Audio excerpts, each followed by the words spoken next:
క్రీస్తునందు ప్రియ దేశమిత్రులారా, సహోదరి సహోదరులారా, ప్రభువైన యేసుక్రీస్తు నామములో మీ అందరికీ నా ప్రేమ వందనాలు తెలియజేస్తున్నాను. రక్షణ మార్గాన్ని అనే ఛానల్ని వీక్షిస్తున్న ప్రతి ఒక్కరికి నా ప్రేమ వందనాలు తెలియజేస్తున్నాను. ఈ సమయంలో మనం దేవుని వాక్యాన్ని చదువుకుందాం. దానియేలు గ్రంథం 5వ అధ్యాయము మొదటి నుండి. రాజగు బెల్షస్సరు తన అధిపతులలో 1000 మందికి గొప్ప విందు చేయించి ఆ 1000 మందితో కలుసుకొని ద్రాక్షరసము త్రాగుచుండెను. బెల్షస్సరు ద్రాక్షరసము త్రాగుచుండగా తానును తన అధిపతులను తన రాణులను తన ఉపపత్నులను వాటిలో ద్రాక్షరసము పోసి త్రాగునట్లు తన తండ్రి అగు నెబుకద్నెజరు యెరూషలేములో నీ ఆలయము నుండి తెచ్చిన వెండి బంగారు పాత్రలను తెమ్మని ఆజ్ఞ ఇచ్చెను. అందుకు వారు యెరూషలేములోని దేవుని నివాసముగు ఆలయంలోని తీసుకుని వచ్చి స్వర్ణోపకరణములను తెచ్చి ఉంచగా రాజును అతని అధిపతులను రాణులను అతని ఉపపత్నులను వాటిలోని ద్రాక్షరసము పోసి త్రాగిరి.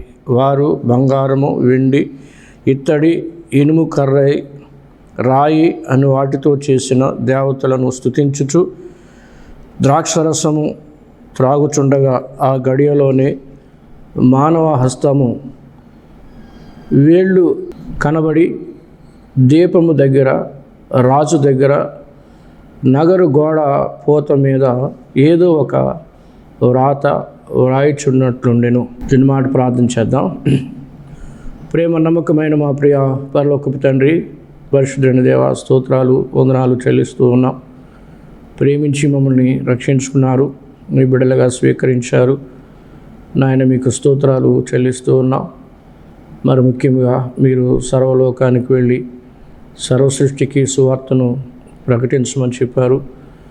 నాయన మరి శిష్యులను మీరు అనేకులను చేయమని చెప్పారు. నాయన మేము మరి అన్ని ప్రాంతాలకు మేము వెళ్ళలేకపోయినా ఈ టీవీ మాధ్యమం ద్వారా మీ సువార్తను ప్రకటించి అనేకులను మీ వద్దకు నడిపించడానికి ఇది ఒక సాధనముగా మీరు ఏర్పరిచినందుకే వందనాలు చెల్లిస్తూ ఉన్నాం. ఈ సమయంలో నీ మాటలు ప్రకటిస్తుండగా అనేకులు విని ఆత్మీయ మేలు పొందులాగున మీరు సహాయం చేయమని, ఇంకెవరైతే మిమ్మల్ని సొంత రక్షకునిగా అంగీకరించలేదో వారు నీ వాక్యము ద్వారా నీ ఆత్మ ద్వారా విని గ్రహించి ఆత్మీయ మేలు పొందులాగున రక్షించబడి నీ బిడ్డలుగా స్వీకరించబడలాగున నీ కృపా సహాయము అనుగ్రహించమని యేసు ప్రభు వారికి శ్రేష్టమైన పరిశుద్ధమైన నామను బట్టి ప్రార్థించి స్తుతించి అడిగి వేడుకొనుచున్నావు తండ్రి, ఆమేన్. ప్రభునందు ప్రియ దేశమిత్రులారా, సహోదరి సహోదరులారా, చదవబడిన లేఖన భాగంలో ఇక్కడ రాజగు బెల్షస్సరు తన అధిపతులలో 1000 మందికి గొప్ప విందు చేయించాడు. ఎవరు ఈయనంటే ఈయన పారసీక దేశంలో ఉన్న రాజు నెబుకద్నెజరు వీరి యొక్క తాత. మరి నెబుకద్నెజరు ప్రారంభంలో యూదులందరినీ తన యొక్క వశములో లేక చెరలో తీసుకుని పోయాడు. దేవుడే మరి దేవుని ప్రజలు హెబ్రీలను యూదులను దేవునికి విరోధమైన మరి జీవితాన్ని జీవించినప్పుడు, దేవునికి ఇష్టకరమైన జీవితాన్ని జీవించినప్పుడు దేవుడే వారిని నెబుకద్నెజరు చేతికి అప్పగించాడు.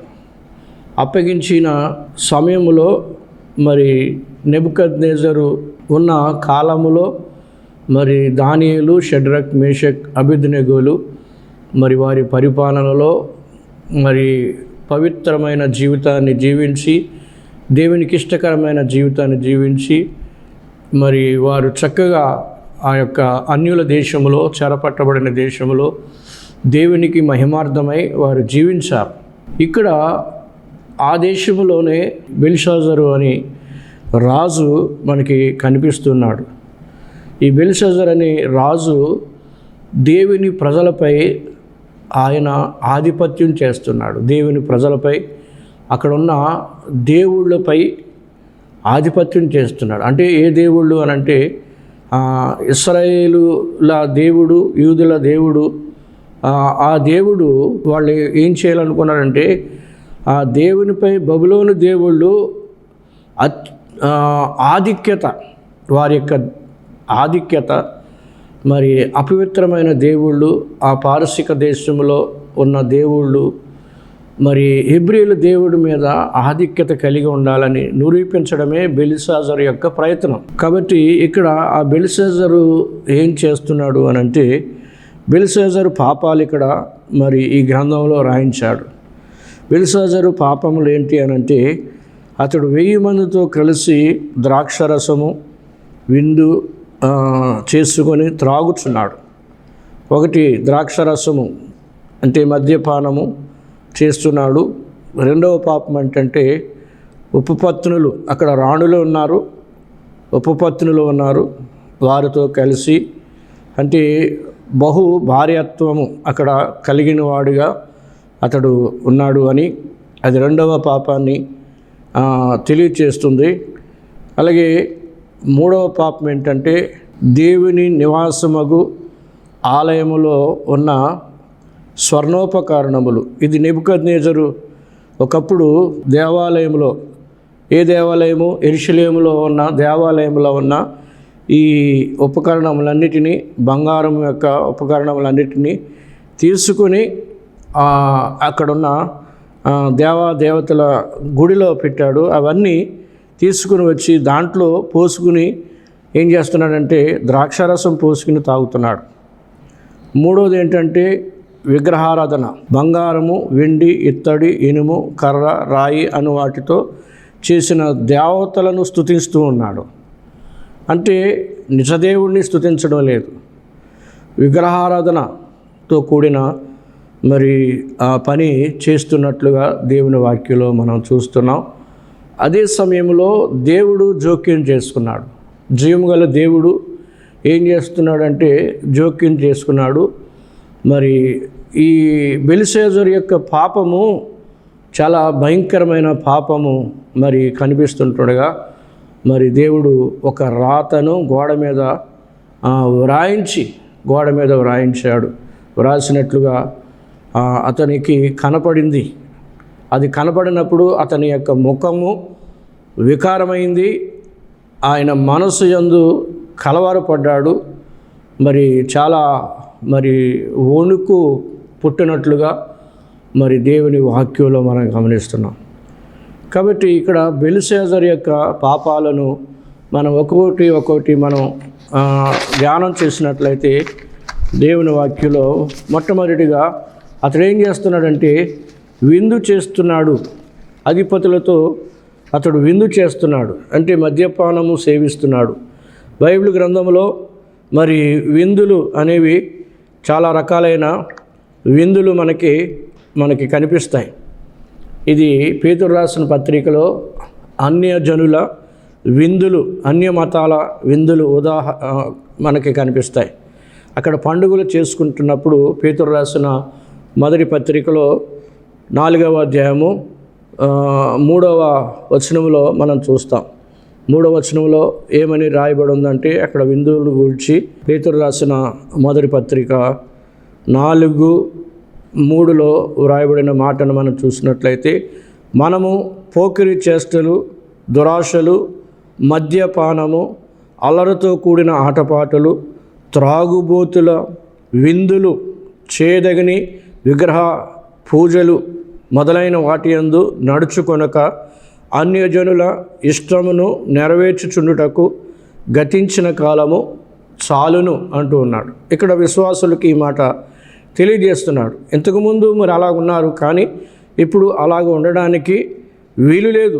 అన్యజనుల ఇష్టాన్ని మీరు నెరవేర్చకూడదు అని పేతురు భక్తుడు మరి తెలియచేస్తున్నట్లుగా దేవుని వాక్యంలో మనం చూస్తున్నాం. అయితే ఇక్కడ బెల్షాజరు ఏం చేస్తున్నాడు అని అంటే త్రాగుబోతుల విందులు అనే మాట చూస్తున్నాం. ఆ త్రాగుబోతుల విందులు అవి చేయదగనివి ఉన్నాయి. ఏంటి చేయదగనివి అంటే విగ్రహ పూజలు, ఇవన్నీ కూడా చేస్తున్నట్లుగా దేవుని వాక్యంలో మనం గమనిస్తున్నాం. కాబట్టి ఇది అన్యమత పండుగలలో మరి చేసే పూజలు, ఈ యొక్క విందులు అనేది మనం దేవుని వాక్యంలో మనం చూస్తాం. అంత మాత్రమే కాదు, బైబిల్ గ్రంథంలో జాతీయ పండుగలు అని, కుటుంబంలో విందులు అని అబ్రహాము చేశాడు. కుటుంబంలో విందు చేశాడు. ఎప్పుడు ఇస్సాకు పాలు విడిచిన తర్వాత అతడు విందు చేశాడు అని దేవుని వాక్యంలో మనం చూస్తున్నాం. ఇది ఆత్మీయమైన విందును మనం చూస్తున్నాం. అలాగే మన ప్రభువైన యేసుక్రీస్తు వారు తప్పిపోయిన కుమారుడు యొక్క ఉపమానాన్ని తెలియజేస్తున్నప్పుడు ఆయన తండ్రి తప్పిపోయిన కుమారుడు తన పాపాలు, తన దుస్థితి తెలుసుకుని తన పాపాలు ఒప్పుకొని తండ్రి దగ్గరికి పరిగెత్తుకుంటూ వచ్చి, నేను నీకు దేవునికి విరోధముగా నేను పాపం చేశానని ఒప్పుకొని తండ్రి దగ్గరికి వచ్చినప్పుడు తండ్రి ఏం చేశాడు అంటే విందు చేసినట్లుగా మరి దేవుని వాక్యంలో మనం చూస్తున్నాం. ఇవి ఏంటంటారంటే ఇవి కుటుంబ విందులు. అబ్రహాము చేసిన విందు కుటుంబ విందు. అలాగే తప్పిపోయిన కుమారుడు తిరిగి వచ్చినప్పుడు తండ్రి చేసిన విందు అనేది మనం దేవుని వాక్యంలో మనం చూస్తూ ఉంటాం. అలాగే ఒక జాతి చేసిన విందులు కూడా ఉన్నాయి. జాతి ఏ జాతి అంటే ఎస్తేరు గ్రంథంలో 9వ అధ్యాయము 17వ అధ్యాయంలో మనం చూసినట్లయితే మరి అక్కడ దేవుని యొక్క అదృశ్య హస్తము యూదుల పక్షముగా మరి దేవుడు ఒక గొప్ప కార్యాన్ని చేసినప్పుడు హామాను, దుష్టుడైన హామాను జాతినంతటిని నాశనం చేయాలని వాడు కంకణం కట్టుకున్నప్పుడు దేవుడు ఆశ్చర్యరీతిగా మరి వాడు చేసిన ఆ కుట్రకు మరి దేవుడు వాడి మీదకి మరి ఏదైతే యూదులను నాశనం చేయాలని అనుకున్నాడో, మొర్దెకైని నాశనం చేయాలి, ఉరుకమ్మం ఎక్కించాలి అని ఆలోచన చేశాడు. అటువంటి సమయంలో దేవుడు మరలా తన యొక్క కుట్రంతా బయటికి రప్పించాడు. మరి రాజు దగ్గర అహష్వేరోషు రాజు తన కుట్రంతా బయటపడినప్పుడు ఏదైతే ఉరుకంబం మరి మొర్దెకై కొరకు సిద్ధం చేశాడో ఆ సిద్ధం చేసిన ఆ ఉరుకంబం హామానికే మరి వచ్చినట్లుగా దేవుని వాక్యంలో మనం చూస్తున్నాం. ఆ తర్వాత వారందరూ కూడా మరి దేవుడు మమ్మల్ని నాశనం నుండి తప్పించాడు కాబట్టి మేమందరం క్షేమముగా ఉన్నాము కాబట్టి వారందరూ ఆ జాతి అంతా కూడా ఆ వంశాలన్నీ కూడా వారు 9వ అధ్యాయంలో 17వ వచనంలో మరి విందు చేసుకున్నట్లుగా మరి దేవుని వాక్యంలో మనం చూస్తున్నాం. వారు విందు చేసుకున్నారు. 9 ఎస్తేరు గ్రంథం 9:17లో మనం ఒక జాతి ఇశ్రాయేలు ప్రజలందరూ లేక యూద జనాంగం అందరూ కూడా విందు చేసుకున్నట్లుగా దేవుని వాక్యంలో మనం చూస్తున్నాం. అంత మాత్రమే కాదు, మరి విందు అనగా దేవుని ప్రజల మధ్య జరిగే విందు కూడా ఉంది. అలాగే నెహెమ్యా గ్రంథం 8వ అధ్యాయము 10వ వచనంలో కూడా మనం చూసినట్లయితే అక్కడ కూడా ఒక విందు జరిగింది అనేది మనం చూస్తున్నాం. కొన్ని మంచి విందులు ఉన్నాయి, ఆత్మీయమైన విందులు ఉన్నాయి. కొన్ని చేయరాని విందులు ఉన్నాయి, త్రాగుబోతుల విందులు ఉన్నాయి. మరి ఈ త్రాగుబోతుల విందులు, అన్యమత విందులు. మరి ఈ బెల్షాజరు విందు చేస్తున్నాడు. బెల్షాజర్ ఏం చేస్తున్నాడండి? విందు చేస్తున్నాడు. ఎలాగ విందు చేస్తున్నాడు? 1000 మందిని మరి సమకూర్చి 1000 మందితో కలుసుకుని వారికి ద్రాక్షారసము త్రాగిస్తున్నట్లుగా దేవుని వాక్యంలో మనం చూస్తున్నాం. రాజులు ద్రాక్షారసము లేక మద్యము త్రాగవచ్చా అనేది మనం చూసినట్లయితే రాజులు ద్రాక్షారసము త్రాగడానికి మరి ఒకప్పుడు సొలొమోను సామెతల గ్రంథంలో 31:4 మనం చూసినట్లయితే నిజానికి రాజులు పరిపాలన చేసేవారు కాబట్టి వారు విందులు కానీ లేకపోతే ద్రాక్షారసము త్రాగడానికి కానీ వారికి మంచిది కాదు అని తల్లి సొలొమోనుకు ఒక హెచ్చరిక ఇస్తున్నట్లుగా 31వ అధ్యాయము సామెతల గ్రంథం 4వ వచనంలో మనం చూస్తున్నాం. ద్రాక్షారసము త్రాగుట రాజులకు తగదు, లెమేలు అది రాజులకు తగదు, మద్యపానాశక్తి అధికారులకు తగదు అన్నాడు. కాబట్టి ఇది రాజులు త్రాగకూడదు అనేది అధికారులు త్రాగకూడదు. అధికారులు త్రాగినట్లయితే మరి వారి పరిపాలన మరి సరైన పరిపాలన ఉండదు అనేది ఇక్కడ మనం గమనించవచ్చు ప్రియులారా. మరొక వచ్చిన భాగాన్ని మనం చూసినట్లయితే సామెతలు గ్రంథం 20వ అధ్యాయము 1వ వచనాన్ని మనం చూసినట్లయితే ద్రాక్షరసము ఏం చేస్తుంది అని అంటే, ద్రాక్షరసము వెక్కిరింతల పాలు చేయును, మద్యము అల్లరి పుట్టించును, దాను వశమైన వారందరూ జ్ఞానము లేనివారు అనే మాట దేవుని వాక్యం సెలవిస్తుంది. కాబట్టి ఈ ద్రాక్షరసము రాజులు త్రాగకూడదు, అధికారులు త్రాగకూడదు. కానీ ఈనాడు మరి పెద్దోళ్ళు కానించి చిన్నాళ్ళు వరకు కూడా డబ్బు ఉన్నవాళ్ళు మాత్రమే కాదు, వాడు కూడా త్రాగి తందనాలాడుతూ ఉన్నారు ఈ దినాలలో. ఎక్కడ పడితే అక్కడ మరి త్రాగి మరి ఇష్టానుసారముగా ఉంటున్నారు. వీళ్ళందరూ కూడా భక్తి లేని వారుగా, భక్తిహీనులుగా జీవిస్తూ దేవుని తెలుసుకోకుండా పాపములో జీవించడానికి వారి ఇష్టానుసారముగా ప్రవర్తిస్తూ ఉన్నారు. ఇది చెడ్డదని వారు గుర్తెరగని వారిగా ఉన్నారు. ఇది మరి జ్ఞానంతో కూడినది కాదని వారు తెలుసుకోలేని వారుగా ఉన్నారు పిల్లలు. అది వెక్కిరింతల పాలు చేస్తుందని తెలుసుకోలేని వారుగా ఉన్నారు. కాబట్టి ఈనాడు ప్రతి మానవుడు కూడా ఈ యొక్క త్రాగుడికి బానిస అయిపోయాడు. త్రాగుడికి మరి అది ఒక వ్యసనముగా చేసుకున్నాడు, దానికి వశమైపోయారు చాలామంది అనేది దేవుని గ్రంథంలో మనం చూస్తున్నాం. అలాగే లోకంలో కూడా మనం చూస్తున్నాం పిల్లరా. హోషేయ గ్రంథం 4వ అధ్యాయము 11వ వచనాన్ని కూడా మనం చూసినట్లయితే, వ్యభిచార క్రియలు చేయుట చేత, ద్రాక్షరసము పానము చేయుట చేత, మద్యపానము చేతను వారు మతి చెడిరి అనే మాట చూస్తున్నాం. అంటే మతి లేకుండా ప్రవర్తిస్తున్నారు. వారు ఎలా జీవిస్తున్నారో వారికే తెలియదు. కాబట్టి ఈ మత్తు పదార్థం అనేది వారు చేసే మరి పనులు వారికి తెలియడం లేదు. మేము మంచి చేస్తున్నామా మరి చెడ్డ చేస్తున్నామా అనేది వారికి తెలియడం లేదు. మరి త్రాగిన వాళ్ళు మరి రకరకాలుగా మాట్లాడుతూ ఉంటారు, బూతులాడుతూ ఉంటారు, మరి భార్య పిల్లలను వేధిస్తూ ఉంటారు ఈ త్రాగుబోతులు అనేవారు. కాబట్టి దేవుని వాక్యంలో త్రాగుబోతులు దేవుని రాజ్యానికి వారసులు కారు అని దేవుని వాక్యం సెలవిస్తుంది. కొరింథీయులకు రాసిన మొదటి పత్రిక 6వ అధ్యాయము 11వ వచనంలో మనం చూస్తాం. ఈనాడు చాలామంది కూడా ఒక త్రాగుబోతుని ఒక 100 రూపాయలు అడిగామనుకోండి, ఇవ్వడండి, కావాలితే బాటిల్ ఇస్తాను తాగు అంటాడు, కానీ 100 రూపాయలు మాత్రం ఇవ్వడానికి ఏమాత్రం కూడా ఇష్టపడ్డండి. కాబట్టి పిల్లల వాడు చెడపడానికే చూస్తాడు, కానీ అలాగే బెల్షస్సరు చెడుపుతున్నాడు, ప్రజలను చెడుపుతున్నాడు, పాడు చేస్తున్నాడు. కాబట్టి ఇటువంటి అపవిత్రమైన కార్యాలు చేస్తున్నాడు. రెండో పాపం ఏంటంటే, రెండో పాపం ఉపపత్నులు ఉన్నారు, రాణులు ఉన్నారు. తన ఉపపత్నులను వాటిలో ద్రాక్షారసము పోసి అంటే లేడీస్ని కూడా కలుపుకున్నాడు, భార్యలను కలుపుకున్నాడు. అక్కడ ఉపపత్నులు అంటే బహుభార్యత్వం. అక్కడ ఉన్న వారందరూ కూడా మరి వేరే వాళ్ళందరూ కూడా భార్యలుగా చేసుకొని అక్కడ వారికి కూడా త్రాగిపిస్తున్నట్లుగా దేవుని వాక్యంలో మనం చూస్తున్నాం పిల్లరా. పాత నిబంధనలలో దేవుడు మరి అనేక మంది భార్యలు ఉండడం ఆ కాలములో దేవుడు చూచి చూడనట్లుగా విడిచిపెట్టాడు. కొన్ని కారణాలు బట్టి వారు బహుభార్యత్వం కలిగి ఉన్నారు. ఫర్ ఎగ్జాంపుల్ అబ్రహాము కూడా దేవుని చేత పిలువబడిన వాడే.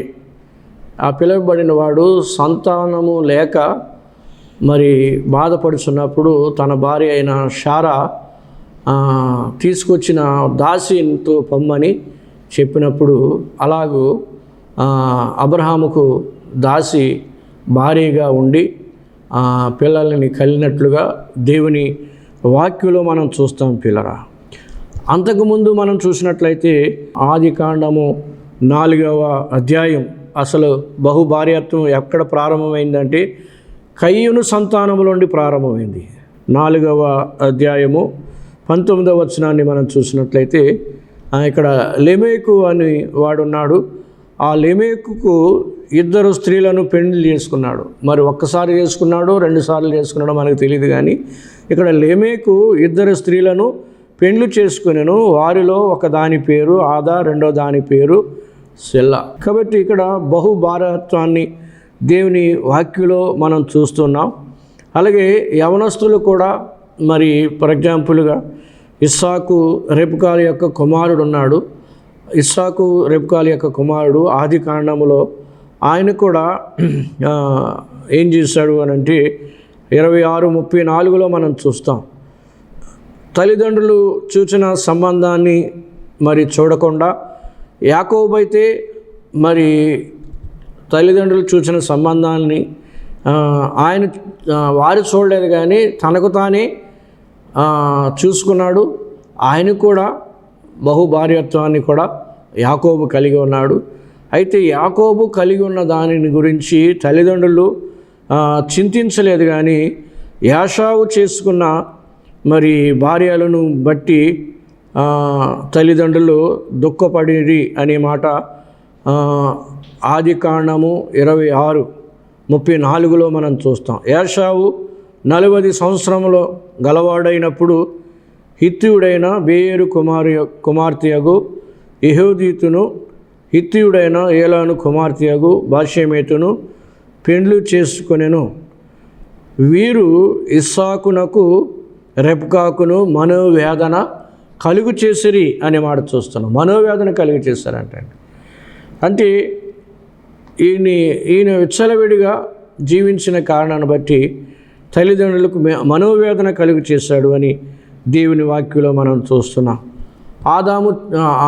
ఇది అబ్రహాము చేసుకున్నాడు అని అంటే అది సంతానోత్పత్తి కోసము ఆయన చేసుకున్నట్లుగా దేవుని వాక్యంలో మనం చూస్తున్నాం. మోషే ఏం చెప్తున్నాడు అంటే ద్వితీయోపదేశకాండం 17:17 ఒక మాట మనం చూస్తాం పిల్లరా. ఏంటి అని అంటే తన హృదయము తొలగిపోకుండానట్లు అతడు అనేక స్త్రీలను వివాహము చేసుకొనకూడదు. గమనించారు కదా, అనేక స్త్రీలను వివాహము చేసుకొనకూడదు అని ఇక్కడ ధర్మశాస్త్రం మోషే రాశాడు. ధర్మశాస్త్రం దేవుడిచ్చిన ఆజ్ఞలు రాశాడు. ఆ తర్వాత అనేక స్త్రీలను వివాహం చేసుకోకూడదు. సొలొమోను ఏం చేశాడు అనంటే అనేక స్త్రీలను మరి వివాహం చేసుకున్నాడు. రాజుల మొదటి గ్రంథం 11వ అధ్యాయము 1 నుండి 11వ వచనం వరకు కూడా చూసినట్లయితే బహుభార్యత్వం చేసుకున్నాడు. చేసుకున్న కారణాన్ని బట్టి అన్య స్త్రీలను చేసుకున్నాడు.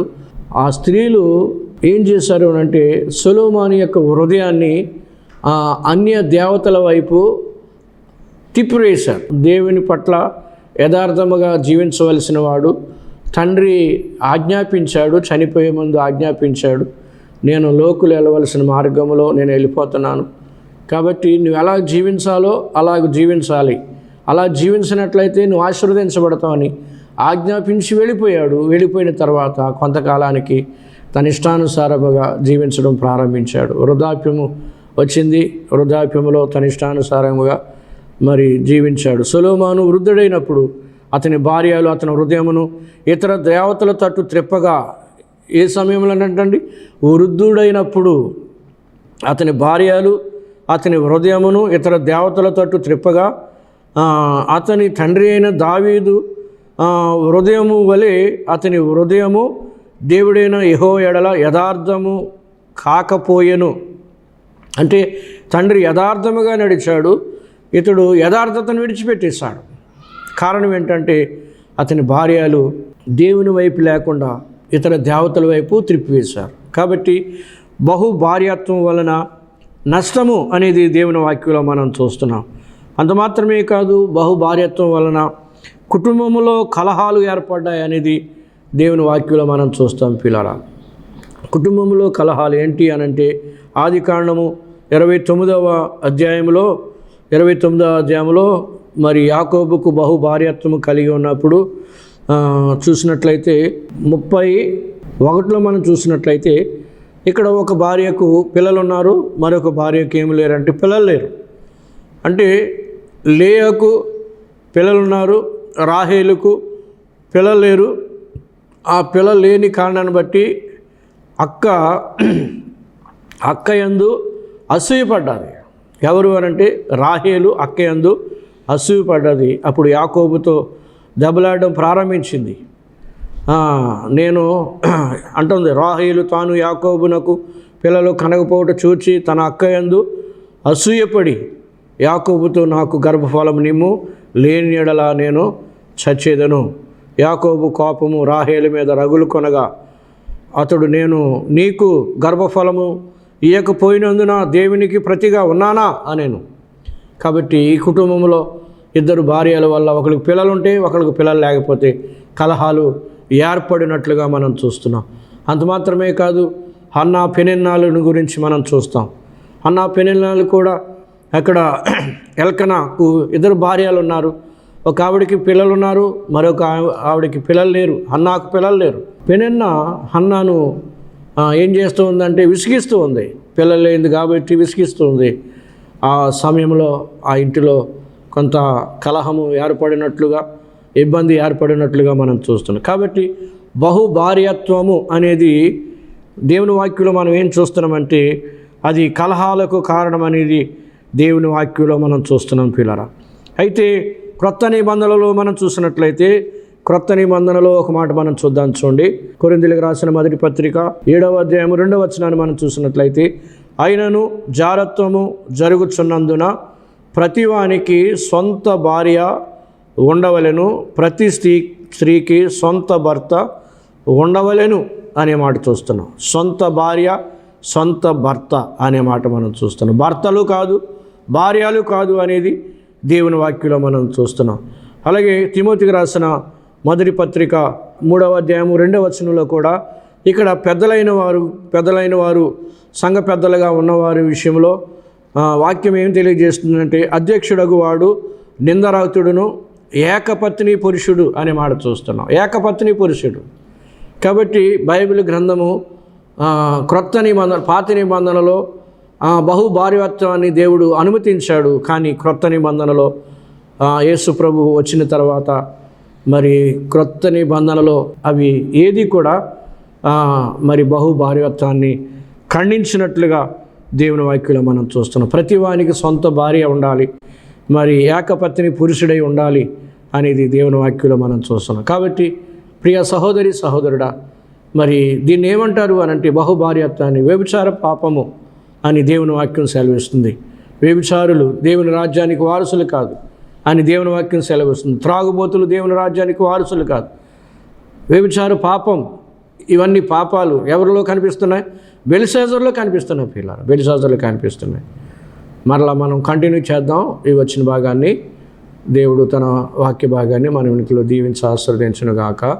ఆమేన్. ప్రేమగల తండ్రి, చెప్పబడిన మాటలు మీరు దీవించండి, మీరు ఆశీర్వదించండి నాయన. మరి ఎన్నో ఆత్మీయమైన సత్యాలు బెల్షాజరులో నుండి కొన్ని పాఠాలు మీరు మాకు తెలియజేశారు. ఈ లోకములో ప్రజలు ఎలాగో జీవిస్తున్నారు, నమ్మని వారు ఎలా జీవిస్తున్నారు, మరి వారు నమ్ముకుంటే ఎటువంటి పవిత్రమైన జీవితం జీవిస్తారు అనేది నీ లేఖనాల ద్వారా సెలవిస్తున్నారు. మార్పు చెందాలని, నూతన జీవితాన్ని కలిగి ఉండాలని, నూతన సృష్టిగా మార్చబడి ఉండాలని నీ లేఖనాలు తెలియజేస్తున్నారు. పరిశుద్ధముగా జీవించాలని మీరు తెలియజేస్తున్నారు. ఎందుకంటే మీరు పరిశుద్ధుడు కనుక సమస్త ప్రవర్తన యందు పరిశుద్ధులే ఉండమని మీరు సెలవిస్తున్నారు.